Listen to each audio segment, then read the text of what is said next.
Olá pessoal, concursosea.com.br, professor Arcângelo aqui, mais uma aula de Direito Processual Civil. Preparatório para o concurso de escrevente do Tribunal de Justiça, estamos estudando aqui por conta do concurso de escrevente do primeiro semestre de 2017. Seção 3 do indeferimento da petição inicial. Pessoal, o artigo 300, ele narra o seguinte: a petição inicial será indeferida quando... Muito bem. 1. Esquecemos de colocar 1 aqui. Quando for inepta, olha, quando a petição inicial for inepta. Para isso, pessoal, para ver o que é inépcia, a gente vai até o parágrafo único deste artigo, ok? Olha só. Considera-se a inepta a petição inicial quando... Quando é que considera inepta? Quando lhe faltar pedido ou causa de pedir.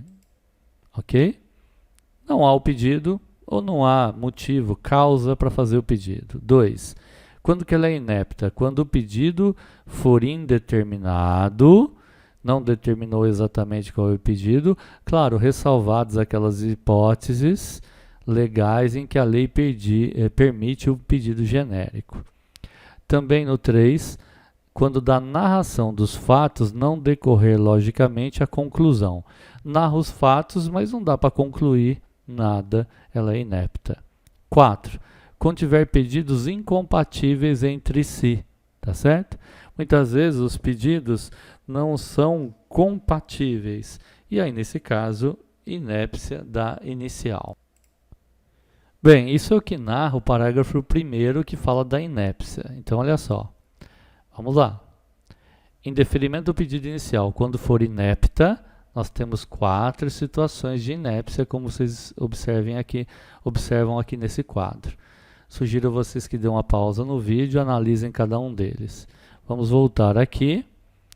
A petição inicial é indeferida quando for inepta, naqueles 4 casos previstos. Quando a parte for manifestamente ilegítima, ela não é legítima para pleitear o que ela está pleiteando. Ou 3, o autor carecer de interesse processual, não há interesse em um processo, então ela é inepta. E 4, quando não atendidas as prescrições dos artigos 106 e do artigo 321. E eu peço a vocês que dêem uma olhadinha principalmente no artigo 321, porque ele vai referir-se ao 319 e ao 320. Muito bem, então quando for inepta, a parte manifestamente legítima, quando o autor carecer de interesse processual ou quando não atendidas as prescrições do artigo 106 e 321.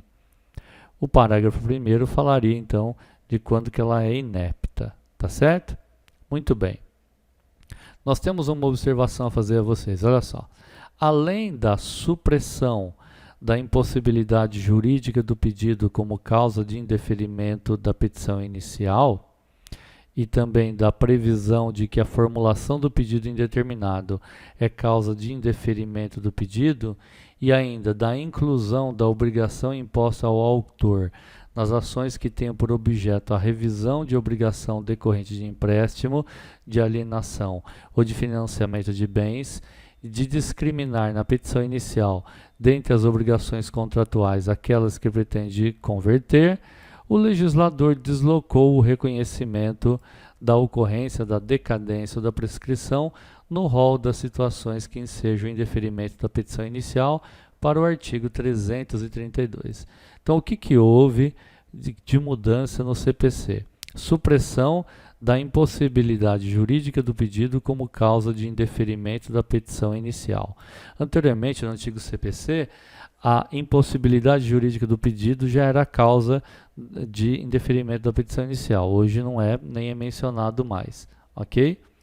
A previsão de que a formulação de pedido indeterminado agora é causa de indeferimento de pedido, a não ser quando a lei permite formulação genérica, tá?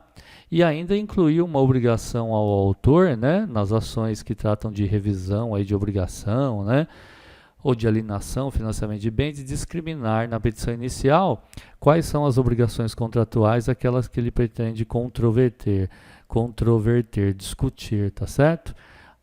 Perfeito? Olha só, parágrafo 2º. Essa parte aqui é o parágrafo 2º. Olha, nas ações que tenham por objeto a revisão de obrigação decorrente de empréstimo, de financiamento, alienação de bens, o autor terá, sob pena de inépcia, olha só, a causa inépcia da inicial, discriminar na petição inicial, dentre as obrigações contratuais, ou seja, quais cláusulas contratuais que ele pretende discutir, que ele pretende discutir em juízo, tá certo? Além, é claro, de quantificar o valor incontroverso do débito, ou seja, ele deverá dizer do valor total que ele está pagando, quanto que ele considera como correto e justo. Imagine alguém, por exemplo, que tem um financiamento de um veículo, tá certo? E está pagando lá R$ 699 ao mês desse financiamento. Mas tem algumas cláusulas, cobrando um juro que ele não concorda, ele acha que está contra a lei, e ele acha que o justo seria pagar R$ 623, ok? Ou R$ 600. O valor incontroverso é R$ 600. E o valor controverso são esses R$ 99, previstos nos artigos ou cláusulas tais e tais, e essas são as cláusulas que ele pretende controverter. O parágrafo 3º diz que, na hipótese do parágrafo 2º, o valor incontroverso, que é aquele, né, que o autor da ação considera justo a ser pago, ou pelo menos não justo, mas ele não vai discutir pelo menos aquele valor, deverá continuar a ser pago no tempo e no modo contratados. Perfeito? O artigo 331 diz que, indeferida a petição inicial, o autor poderá apelar, facultado ao juiz no prazo de 5 dias retratar-se. Então, se a petição inicial ela for indeferida, o autor pode fazer um recurso chamado apelação, e ele deve ser interposto no prazo de 5 dias. Perfeito? O parágrafo 1º diz que, se não houver retratação, o juiz mandará citar o réu para responder o recurso. Ou seja, se o juiz não se retratar, né, quanto ao indeferimento da petição inicial, o juiz manda citar o réu para que ele possa responder ao recurso. Então, espera um pouquinho, vamos explicar isso melhor. A pessoa entra com o recurso no prazo de 5 dias. O juiz tem a chance de se retratar e voltar atrás, mas ele não volta atrás. Ele indefere a petição inicial. Então, ele vai agora intimar o requerido para que ele responda a esse recurso que o autor entrou quanto à decisão de indeferimento da petição inicial. O parágrafo 2º diz que, sendo a sentença reformada pelo tribunal, o prazo para a contestação começará a correr da intimação do retorno dos autos observado o disposto no artigo 334. Ou seja, se a sentença for reformada pelo tribunal, é essa, né, que pôs fim ao processo por indeferimento da petição inicial, o prazo para contestação, agora o réu ele vai ser citado, intimado, melhor dizendo, citado, né, para contestar a ação. E esse prazo vai correr a partir da intimação do retorno dos autos. Resumindo, não precisa citar novamente o réu, tá certo? Ele já foi citado no parágrafo 1º para responder ao recurso, ele já está sabendo que a ação existe, ele vai ser agora apenas intimado do retorno dos autos, ok? Ao juízo da primeira instância, de forma que a partir daí é que se conta o prazo para a contestação. E por fim, o parágrafo 3º do artigo 331, que diz: não interposta a apelação aqui, né, de indeferimento da petição inicial, o réu será intimado do trânsito em julgado da sentença, ou seja, a sentença que pôs fim ao processo por indeferimento da petição inicial, ela vai transitar em julgado, não vai caber mais recurso, e disso é que o réu, né, vai ser intimado. Muito bem, prosseguindo aí o nosso estudo, falar sobre a improcedência liminar do pedido. Bom, continuando nosso estudo aí, vamos falar sobre, no capítulo 3 da improcedência liminar do pedido. ou seja, em procedência liminar. Assim que o juiz toma conhecimento da causa, né, ele vai dar a improcedência do pedido. Artigo 332. Nas causas que dispensem a fase instrutória, ok? Não precisa ter audiência, ou melhor dizendo, né, não tem a fase de ouvir testemunhas, ok? O juiz, independentemente da citação do réu, julgará liminarmente improcedente o pedido que contrariar. Então lá, o juiz ele não vai indeferir a petição inicial. O que ele vai fazer? Ele vai verificar que aquele pedido, aquele processo que se inicia, ele dispensa que se marque uma audiência, que se ouça testemunhas, porque se trata apenas de uma questão de direito, ok? É o que está escrito na lei, tem direito ou não tem direito. Bom, ele vai dar a improcedência do pedido se esse pedido contrariar o quê? Um enunciado de súmula do Supremo Tribunal Federal ou do Superior Tribunal de Justiça. Que são súmulas? Súmulas são espécies de julgamentos já realizados pelo Supremo Tribunal Federal ou Superior Tribunal de Justiça que, conforme se diz no direito, pacificam o entendimento do tribunal a respeito de determinados pedidos que são reiterados, que constantemente as pessoas entram na justiça.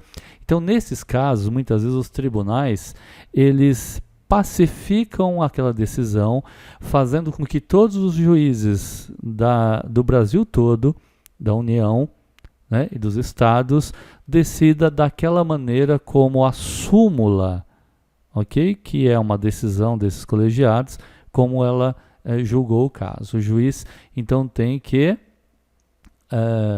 julgar liminarmente improcedente o pedido se ele contrariar uma súmula, ou seja, se pedir uma coisa que os tribunais já indeferiram, ele vai julgar liminarmente improcedente.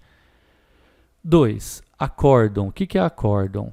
Lembrando, acórdão é a sentença dada por um tribunal, né? Um acórdão proferido pelo Superior Tribunal Federal ou Superior Tribunal de Justiça em julgamento de recursos repetitivos, ou seja, a pessoa entra com uma ação em que há reiterados recursos, ok, sobre aquela decisão que julgou improcedente o pedido, e o acórdão, né, foi favorável à improcedência do pedido. Nesse caso, também indefere de plano aí o pedido inicial. 3. Entendimento firmado em incidente de resolução de demandas repetitivas ou de assunção de competência. Veja, se houver um entendimento firmado, né, no âmbito dos tribunais, em sede de incidental, né, de resolução de demandas repetitivas, muitas vezes o Conselho Superior de Magistratura decide também que essas questões devem ter determinados tipos de resolução, tá certo? Ou de assunção de competência. Pessoal, a assunção de competência parece que é uma novidade aí no novo CPC, mas na verdade não é não, olha só. No antigo CPC, ele já falava sobre assunção de competência. Era o artigo antigo, o artigo 555, parágrafo 1º, que dizia assim: ocorrendo relevante questão de direito que faça conveniente prevenir ou compor divergência entre câmaras ou turmas do tribunal, poderá o relator propor seja o recurso julgado pelo órgão colegiado que o regimento indicar. Reconhecendo o interesse público na assunção de competência, esse órgão colegiado julgará o recurso. Bom, vamos lá. Há uma decisão que vai para um tribunal, que é a segunda instância.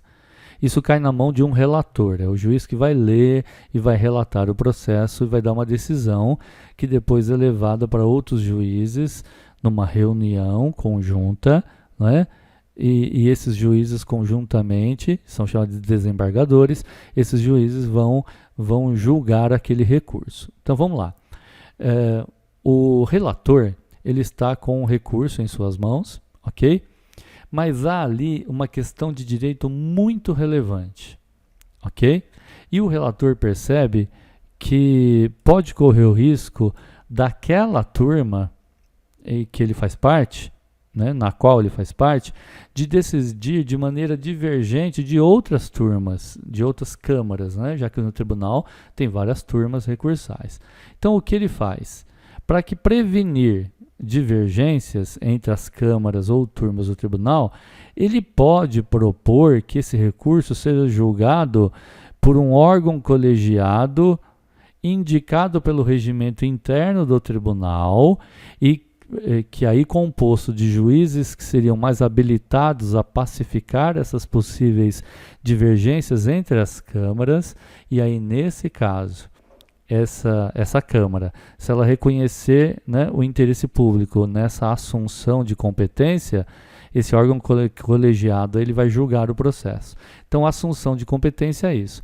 Já no artigo 947, é o que trata de assunção de competência, diz que se trata do julgamento de recurso, de uma remessa necessária ou de um processo de competência originária que envolver relevante questão de direito, com grande repercussão social, sem repetição em múltiplos processos. Ou seja, é uma questão relevante que não se repete muito, portanto, o relator que receber isso, ele decide levar isso para uma Câmara que vai ser indicada pelo regimento interno do tribunal para decidir aquele recurso extraordinariamente. Então, vamos lá. Do que nós falávamos? Nas causas que dispensem a fase instrutória, o juiz poderá julgar liminarmente improcedente, tá certo? Ora, ele vai julgar liminarmente improcedente quando houver esse 1 e 2, item 2 e 3 que nós vimos aqui, inciso 1 e 2, e também no 3, quando for o caso de assunção de competência, que é uma espécie de súmula, tá? Ou acórdão do Tribunal de Justiça. E por fim, enunciado de súmula de Tribunal de Justiça sobre direito local. Muitas vezes há enunciados, né, que vinculam as decisões dos juízes de acordo com esses enunciados. São tão importantes, né, que os advogados que atuam nas comarcas têm que conhecer os enunciados. Por quê? Porque se ele entrar com um pedido que contraria um enunciado, ele sabe que esse pedido não vai progredir, vai ser julgado improcedente de forma liminar, ou seja, sem que haja fase instrutória de ouvir testemunhas, depoimento das partes, ok? Bom, isso é o que fala a improcedência liminar do pedido, tá certo? O parágrafo 1º diz o seguinte: o juiz também poderá julgar liminarmente improcedente o pedido, né, se verificar desde logo, ou seja, assim que ele toma conhecimento da causa, a ocorrência de decadência ou prescrição. Ou seja, se o juiz reconhecer que decaiu o direito daquela parte exigir aquele direito, suposto direito, ou que está prescrita aquela dívida, então ele vai julgar liminarmente improcedente o pedido. Tá certo? Muito bem. Parágrafo 2º. Não interposta a apelação, o réu será intimado do trânsito em julgado da sentença nos termos do artigo 241. Ou seja, se a parte, né, que teve seu pedido liminarmente improcedente não apelar, o réu vai ser intimado do trânsito em julgado da sentença nos termos do que fala o artigo 241. Agora, olha só, parágrafo 3º. Interposta a apelação contra essa decisão liminar aí de indeferimento, o juiz pode retratar-se em 5 dias, ou seja, ele pode mudar o seu entendimento, perfeito? E dar prosseguimento no processo. 4º, se houver retratação, o que o juiz faz? O juiz determinará o prosseguimento do processo, como nós falamos agora há pouco, né? Se o juiz se retratar, ele decide pelo prosseguimento do processo. E o que ele manda fazer? Ele manda citar o réu para que o processo prossiga. E se não houver retratação, ele determina a citação do réu para apresentar contra-razões no prazo de 15 dias, Contra-razões, citar o réu no prazo de 15 dias. Por que contra-razões? Porque, veja, o autor entra com a ação. O juiz julga liminarmente improcedente. O autor entra com o recurso, o juiz não se retrata, então esse recurso vai para o tribunal. E aí, para ir para o tribunal, tem que ouvir agora o réu, que nem citado foi, mas ele vai ser ouvido para apresentar as suas contra-razões. Que são contra-razões? São argumentos que possam defender, por exemplo, a decisão do juiz, dizendo que o juiz fez certo em deferir liminarmente, né?